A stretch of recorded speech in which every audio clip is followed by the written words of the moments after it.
First time ഒരു സിനിമയ്ക്ക് വേണ്ടി സോളോ പാടുക എന്ന് പറയുന്നത് ഭയങ്കര എക്സൈറ്റ്മെന്റ് ഉണ്ടായിരുന്നു. ബിക്കോസ് നമ്മൾ അത്രയും നാളും ഇവരെ ഇങ്ങനെ സ്ക്രീനിലും അല്ലാതെ നമ്മൾ ഇങ്ങനെ വീഡിയോസ് ഒക്കെ കണ്ട് ആ ഒരു ആരാധനയൊക്കെ ഉണ്ട്. അപ്പൊ മറ്റേ കോഫി ടൈം റോഡില് വിളിക്കുമ്പോ തന്നെ ഒരു പരിചയമായി.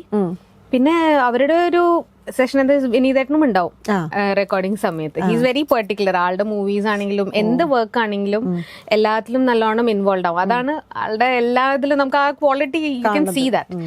അപ്പോ നമ്മളിപ്പോ കുറച്ച് ടെൻഷൻ ആവാണ് എന്ന് കാണുമ്പോഴേക്കും പിന്നെ അവിടെ തമാശയൊക്കെ പറയാൻ തുടങ്ങി, ഫുൾ മാറ്റും. പിന്നെ കുറച്ച് കഴിയുമ്പോ ഞാൻ റെക്കോർഡിങ് തന്നെയാണോ വന്ന്, അതിന്റെ ഇടയ്ക്കൂടെ അവര് പഠിച്ചെടുക്കും. അതാണ് രസം.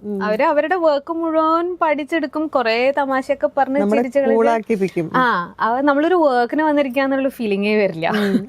അപ്പൊ ഭയങ്കര രസം. അവരുടെ റെക്കോർഡിംഗ് സെഷന് പോവാന്ന് പറഞ്ഞാൽ കുറെ ഫൺ ഫിൽഡ് ആയിരിക്കും. നമ്മള് ഭയങ്കര എനർജറ്റിക് ആയിട്ട് വരും.